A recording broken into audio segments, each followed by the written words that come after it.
Okay, episode 654.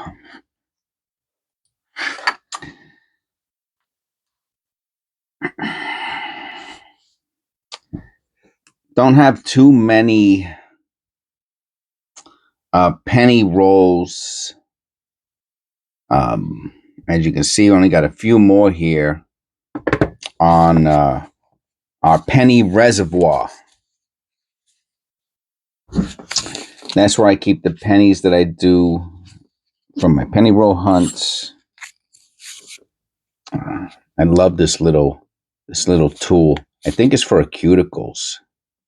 I think that's what it's for. Obviously, I don't use it. Obviously. But this is what I like it for. It's tremendous. It's stainless steel. I don't know. It's great for opening up penny roll wrappers. All right, then you grab the back part like this, like so.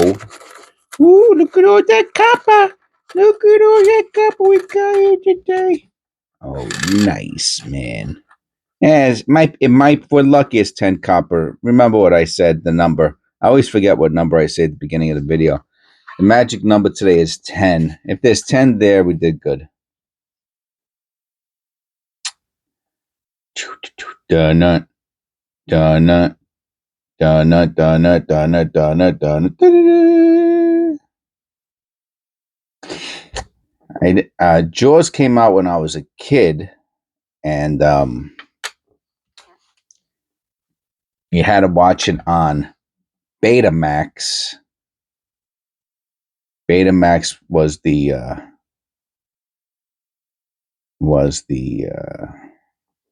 what came out before VHS was Betamax, and they were smaller. They were smaller. They were cooler.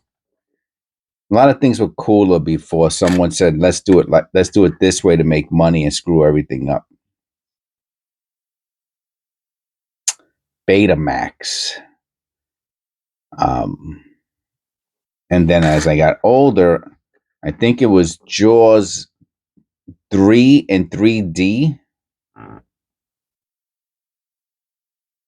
No extra V. Jaws 3 in 3D. Or was it Jaws 4 in 3D? I can't remember which one it was. But that one I saw in the movie theater. I had a friend, this black kid who lived near me, and we used to hang out a lot when I was a kid.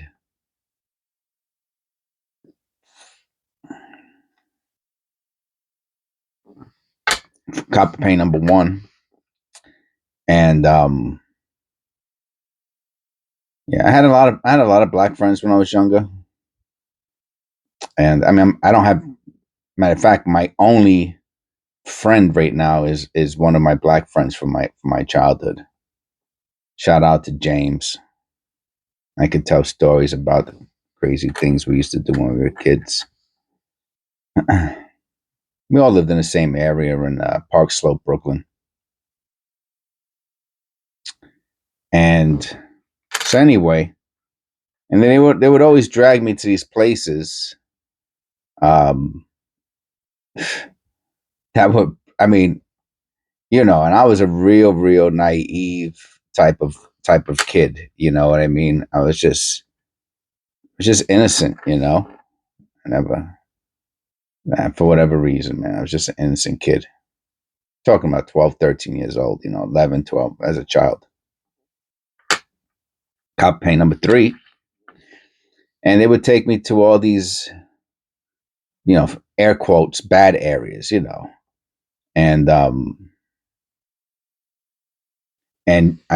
he took me to see Jaws 3 at, like, anybody who's from Brooklyn. What was it called? Oh my God. It was, there were like a couple of really cheap movie theaters in the early 80s.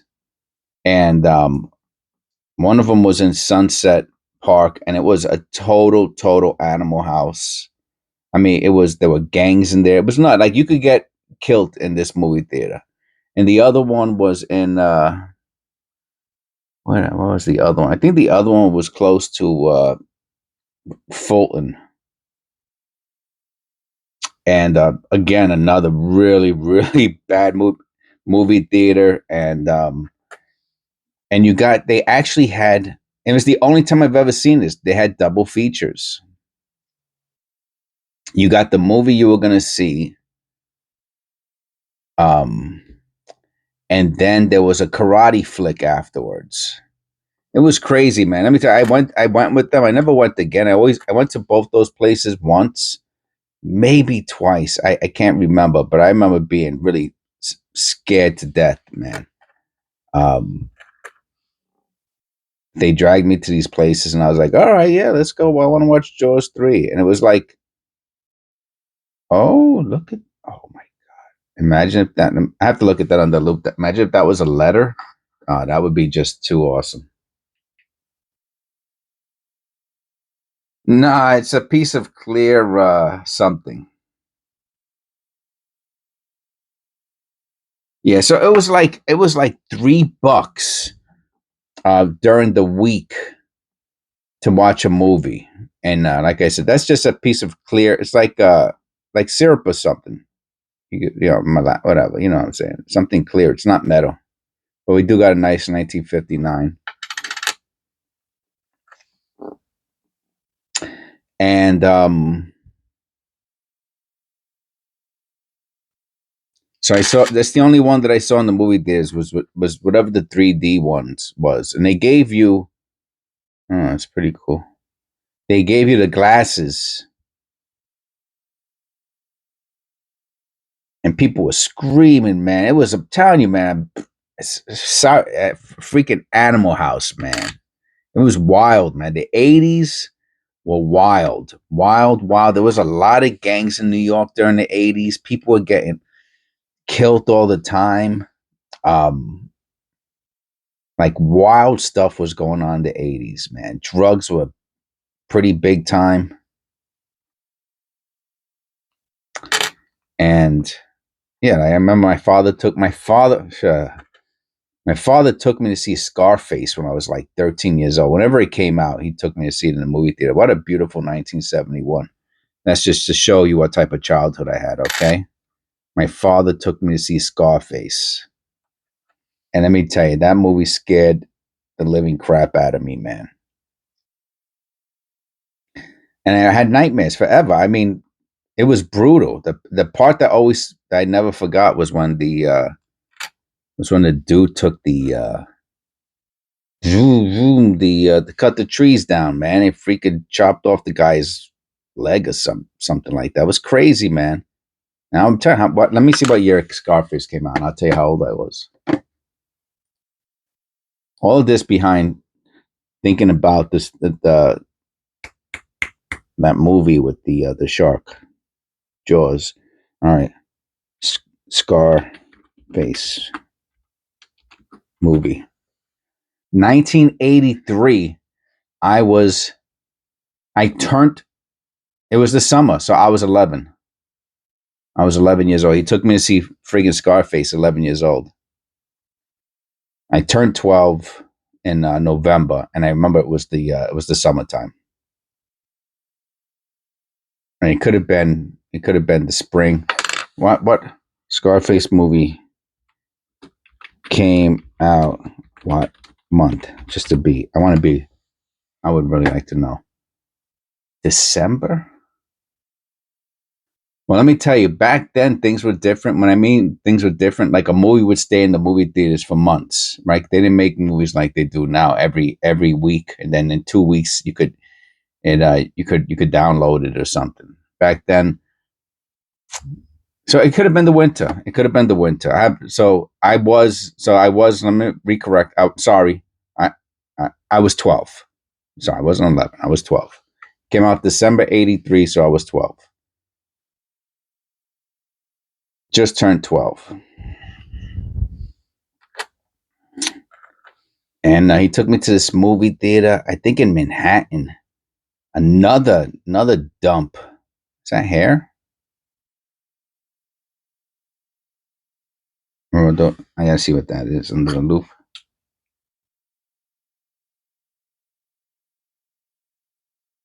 It's like a crackle. It's like a crackle. No, it's got to be dirt, man. It's got to be something relating to dirt. Yeah, it's got to be dirt or corrosion or something like that. Um, and again, you're talking about this. If you're from the city and you were, a teenager or an adult in the '80s, you'll know what I'm talking about. If you ever saw the movie Warriors, which I believe came out in the '70s, Warriors. That's another movie. I didn't go to the movies to see that, but when it was on beta, like my father was in his 20s, and him and all his crazy friends, this is what they were into, and they would watch stuff like that, and you know, uh, get high, and and watch those types of movies, and I was, present for all that. And so Warriors come out and play, yay! That's the way it was. It was still kind of like that in the early '80s. People, um,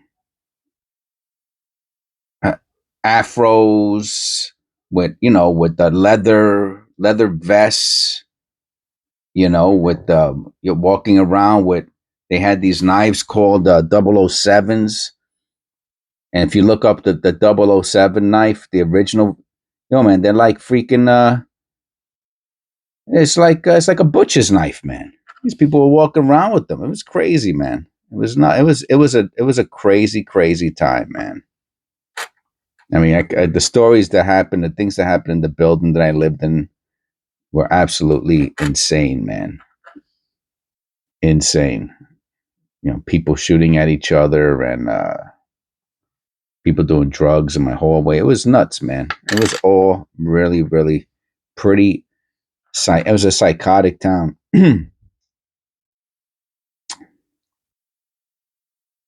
But they had some famous movies, man. They had some great movies that came out back then. That's for sure. I mean, Jaws. Uh, I guess Scarface if you're an adult. So I guess the lesson behind all that, man, don't let your kids watch stuff like that, man. I'm sorry, man. I guess if there was anything I could tell you, anybody who's watching this and you got young kids, man, you got to really be in control of what you allow them to see. That whole parental thing is awesome. I don't even know if they have that anymore. I mean, I guess they do, but kids got that whole thing with kids having phones and stuff like that. Man, that has got to be a bad. That's copper penny number 5, 6, 7. All right, so I still remember that 10 was our lucky number. Here goes number 8. The only thing really super interesting we found was that 59. Then we got the 82, and we got that mint state penny. So that's number 8, right? Yeah, that's number 8. Yeah, that I don't agree with that, man. I mean, I took psychology. I was a therapist for a long time. They wanted to hire me as a child therapist when I first got out of college. So I guess I was young still, and it would have been my first or second job. I'm looking at that 4, man. Nah. Well, I don't know. I don't know. It looks like it's slid. Let me look at the other, see if there's any other movement. You have to look at on the 4s, you have to look at the crosslet, and you have to look at the inside of the triangle. No, I don't see nothing there. I'm gonna have to say no. And the motto looks like it has a little bit of separation under the super little under the G in God, and maybe even in the O and D. I don't know if you can see it or not. That's how slight it is. Under a microscope, you would probably be able to see it. Obviously, you would be able to see it much more clearer. But under the G, there's some separation. If it is, it's a super weak double die variety, but nothing to write home about. All right, so that's number 9. One more, and we hit our 10, and then I could do my videos, my short videos. Yeah, man. No. So anyway, and I said no to it because they didn't advertise it as a child therapist, and I took addiction as my as my focus. I specialized. I was the only person to specialize in addiction. Go figure. I think I was the only Hispanic in the school when I graduated in 2002. So it was 1999 to 2000, 2001 to 2002 years. So 1999 to 2000. So you stay with your class for the whole 2 years when you get into a master's program. And yeah, I was the only person in the class. It was the first year they offered it, which was addiction and specialization in addiction. I was the only person in the class for, I think, for 2 years, man. And you had to do your at least one year, not semester, 1 year, right? Because the internships were for a year. You had two internships: first year internship, second year internship, and it had to be at a drug. Oh, look at this, an 82. Yeah. Oh, that's nice, man. A small date, copper 82. That is nice. Let me put that with the other one. We got a small date and a large date. Nice. So that's 10. Oh, that's 11. No, that's 4, 8, 9, 10. That's 11. 11 copper pennies. Perfect. And yeah, you had to do your internship at least 1 year in a drug and alcohol program. So I did outpatient. That ended up being what I did for the next. I worked in other places doing as a therapist in other mental health programs. They were pretty cool. Worked in a couple shelters. I like working in shelters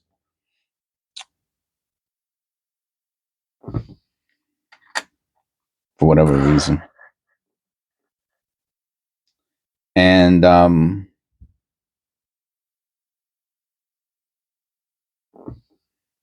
but I did study child psychology. I took courses in it, and I found it interesting. And um, I kind of applied it to my drug and alcohol treatment, meaning that like I kind of realized, once I saw what their childhood was, it explained a lot about their about the adult they had become, right? And the majority of them, their parents did drugs and alcohol. Vast majority of addicts and alcoholics, their parents were addicts and alcoholics. Vast majority. Uh, Lack of education, so things like that. Their parents were not educated, or they were not. They dropped out. Their friends who they hung out with, and things like that. And of course the type of parenting they had. That was a big thing. That's number 12. Copper paint number 12. So letting your kids what you allow your children to be exposed to is a very good indicator of what type of parent you are. That's it. It's that simple. It is that simple. Now, is there overprotection? Yeah, okay. So, you don't want to put your kid in football because he's going to get hurt or she's going to get hurt. And it's like, all right, all right. So, all right, but then that's okay. You don't want them to put. What did you put them in lacrosse? Did you put them in What did you put them in?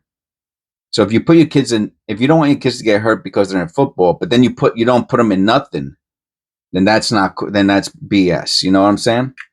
So that's okay. You got to do things with your kids. I'm looking at the 8. Oh man, the 9 has some separation too. The whole date does, not the 1 even a little bit. All right, let me check out the other letters. See if there's any separation on the other letters. Because you have to think about it, right? If one part of the die turns, the whole die turns.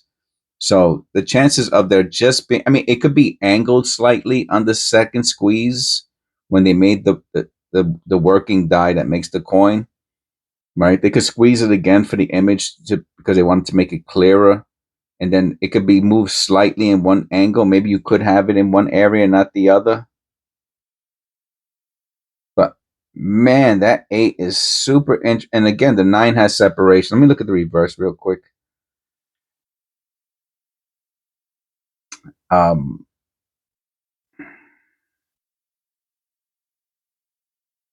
yeah, and then the young adults. Check out that 8 and the 9. I don't know if you're gonna be able to see it or not. The 8 is more obvious on. There's a little bit of separation on the 9 to the left side.